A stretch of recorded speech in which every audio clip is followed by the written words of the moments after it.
La tablée des femmes.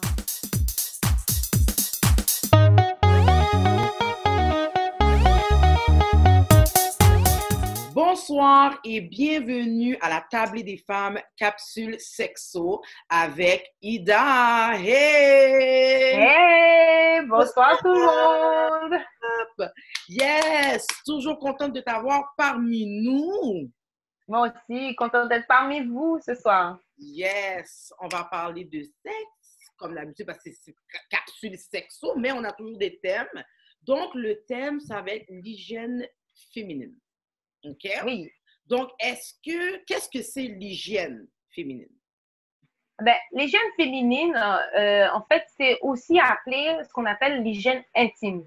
Et puis, en fait, ça correspond aux soins qu'on va apporter, notamment dans la zone du périnée, et qui constitue notamment la région de vulvaire.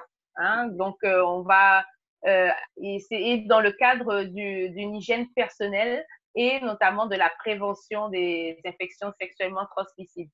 Il faut savoir aussi que bon, cette hygiène intime, ça consiste en des pratiques qui ont varié à travers les âges et les cultures, et puis que ça a subi aussi des influences, des connaissances médicales, qu'elles soient bonnes ou mauvaises aussi, et populaires aussi. Quelle jeune femme, même parmi nous, on peut aussi des conseils de leur maman justement sur des pratiques à faire.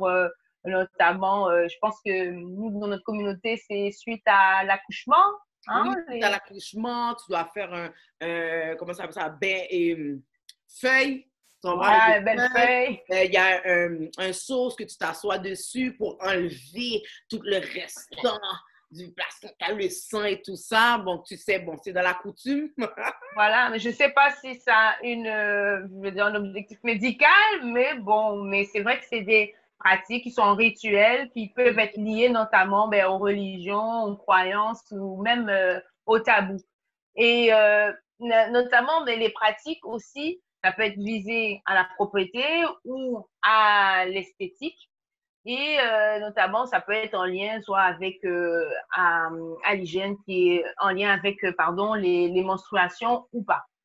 OK. Donc, et notamment, c'est tout ce qui est lié, je ne sais pas si tu as déjà entendu parler par rapport à l'hygiène, par rapport aux cosmétiques à cette région-là. Hein, il y en a qui font des opérations pour rétrécir l'orifice vaginal ou éclaircir l'anus. Donc, ça en fait partie ça des... m'impressionne. L'anus, éclaircir l'anus, ça m'impressionne. Ah oui, hein, comme on va faire pour être blonde, tu vois, maintenant, il y en a qui vont éclaircir l'anus. Et c'est des pratiques qui viennent notamment des codes de la pornographie, hein, justement aussi. Tout ce qui est en lien aussi avec l'épilation des poils, le fait qu'on se rase plus, on se rase ou on s'épile plus aujourd'hui qu'auparavant. Ça, c'est des pratiques qu'on a vues à travers la pornographie qui maintenant, la plupart des personnes s'épilent aujourd'hui. Oui. Donc, là, après, c'est de voir par rapport à soi, par rapport à sa culture, quelles sont justement les pratiques qui sont bonnes pour soi. OK. Puis, dis-moi, est-ce que il y a des parties comme importantes de ton corps qu'il ne faut pas négliger pour avoir une bonne hygiène féminine? Alors, oui, c'est une très bonne question. Donc, justement, pour entretenir une bonne hygiène, c'est notamment, on a dit, c'est la partie intime, donc la région vulvaire. Si on refait un petit cours d'anatomie, hein, donc la vulve, les petites lèvres, les grandes lèvres, le clitoris, l'orifice vaginal, l'anus. Donc, ça va être des parties du corps où il ne faudra pas négliger, puis que aussi, notamment dans l'autre partie, par rapport au conseil, il va falloir justement, appliquer. Il y aura des règles à suivre. OK. Notamment. Exemple de mettre ses doigts à l'intérieur de son vagin pour le nettoyer, c'est une pratique qui est recommandée. Alors, non, parce que c'est pas trop recommandé parce que le vagin en tant que tel, c'est auto-nettoyant.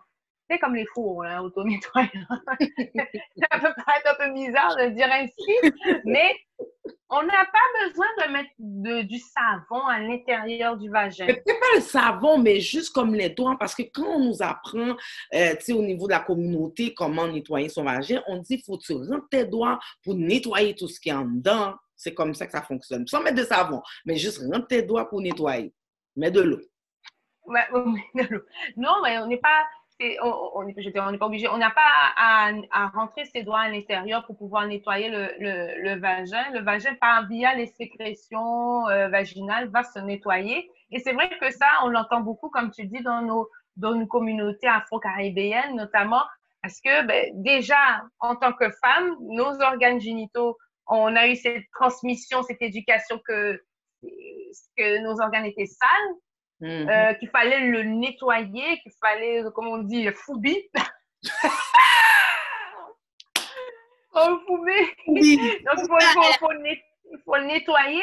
Et encore, plus spécifiquement chez nous, on a cette transmission inconsciente qui nous vient aussi il y a encore des petits reliquats là, qui sont les reliquats par rapport à l'esclavage. C'est l'esclavage avec beaucoup de viols de nos ancêtres. Et de voir inconsciemment nettoyer justement tout ça, de se nettoyer de ces crimes, je veux dire, de ces péchés-là, en fait. C'est inconscient, hein. Donc c'est une transmission de mère à fille, en fait, de devoir nettoyer cette région-là. Alors, justement, mais il faut qu'on puisse apprendre à nos filles, à nos petites filles, comment bien entretenir son hygiène intime féminine. OK. Donc, après, il y a des conseils par rapport à ça. Donc, quelques petits conseils. Donc, déjà, lorsqu'on nettoie cette région-là, donc, il faut utiliser un savon à pH neutre. Donc, un savon à pH neutre, c'est un savon qui a une formule plus douce que le savon normal. Donc, il ne faudrait pas qu'il y ait de parfum ou de colorant ou de parabènes. Parce que comme ça peut réduire les risques d'allergie et ça préserve l'équilibre naturel. Et notamment, ça peut préserver ce qu'on appelle la flore vaginale. La flore vaginale, c'est justement dans le vagin et c'est des bonnes bactéries qui vont permettre justement à une bonne lubrification, ce qui va permettre à une bonne hygiène intime, en fait, la flore vaginale. Donc, ça va nous protéger aussi des mycoses, etc. Donc, lorsqu'on se lave justement avec ce savon-là, on va laver l'extérieur, on va laver justement le pubis. Le pubis, c'est là où il y a les poils. Vous avez des poils. Vous avez des poils. C'est là où on appelle aussi le mont de Vénus. C'est cute. C'est cute. Donc, on peut mettre du savon dessus, on peut laver aussi la région vulvaire, les petites lèvres, les grandes lèvres, mais encore une fois, on évite d'aller à l'intérieur. Okay? Et puis, voilà. Et aussi, donc, on va rincer à grande eau. Donc, on va rincer. Si on se lave plusieurs fois par jour, là, moi, je suis en Martinique, il fait très chaud. Donc, on a tendance à se laver 2 ou 3 fois par jour.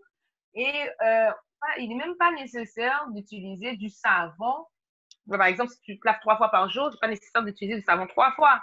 Tu peux laver le matin avec du savon, puis le soir, c'est juste que tu passes de l'eau, quoi. C'est ça. Donc, après, c'est bien aussi, il faut sécher avec une serviette sèche. La serviette aussi, il ne faut pas la prêter, hein. Il y a ça aussi, on la garde pour soi. Okay? Parce qu'on est dans le temps de COVID, hein, on ne peut pas prêter grand chose. Tout à fait. Il faut aussi proscrire, alors, les douches, les irrigations vaginales. Hein, tout ce qui est les poires, je ne sais pas si vous avez déjà entendu parler des poires, justement, pour faire les douches vaginales, il faut proscrire ça parce que ça détruit la flore vaginale, qui est naturelle. On a dit que c'est des bonnes bactéries. Hein? Donc, et puis, il faut aussi éviter notamment d'utiliser des parfums, des déodorants, Ou j'ai déjà vu aussi sur Internet des pratiques, il y en a qui mettent de l'ail. Faut pas faire ça. Il y en a qui vont penser, oui, je vais mettre de l'ail, je vais mettre ceci pour que mon partenaire puisse voir que ça sent bon. Mais non, mais tu as ton odeur naturelle. Tu n'as pas besoin de mettre de parfum, tu n'as pas besoin de resserrer le vagin, hein? Tu n'as pas besoin de tout ça. Donc ça va amener des infections. Il faut aussi éviter de porter des vêtements trop serrés. Par exemple, les jeans. C'est vrai que c'est à la mode, des jeans serrés. Quoique les jeans mom, je pense que les jeans plus larges sont plus à la mode aujourd'hui, mais bon. Non, là, de ça, c'est ouais, mais. Ouais. Donc, il faut éviter de porter des jeans serrés ou aussi, il faut, parce que justement, quand on s'habille trop serré, ça amène de l'humidité, ça amène de la chaleur et ça peut favoriser les mycoses. Okay? Okay. Donc, les mycoses, c'est pas forcément une infection sexuellement transmissible. Parce que justement, le vagin, on a dit les organes génitaux chez la femme, ils sont internes. C'est interne, en plus, c'est déjà chaud dans cette région-là. Hein? C'est déjà humide. Et les mycoses, ça a des origines, c'est créé par des champignons. Les champignons, ça aime quoi? La chaleur, l'humidité. Donc, c'est un terrain favorable pour les mycoses, en fait. Donc, il faut laisser ventiler. Ça veut dire que quand tu arrives à la maison, par exemple, tu enlèves tes vêtements, tu mets une robe, tu enlèves ta culotte, tu mets une robe. Ou par exemple, si tu es à l'aise, tu mets un pailletteau, tu mets une jupe, il faut laisser respirer.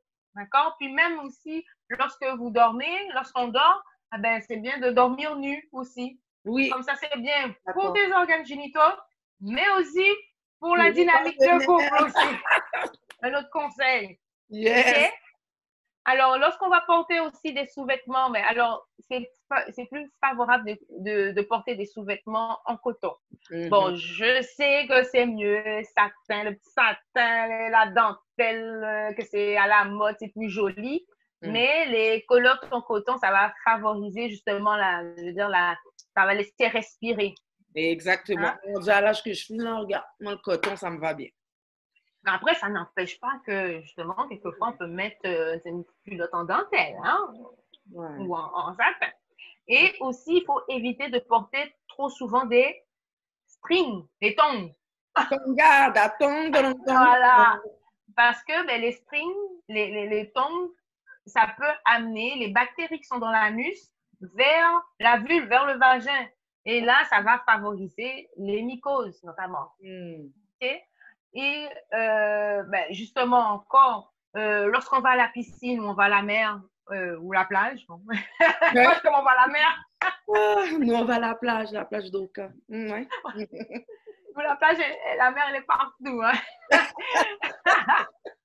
Donc, lorsqu'on va à la mer ou à la piscine ou à la plage d'Oka, mais on a notre maillot. Tu es d'accord avec moi?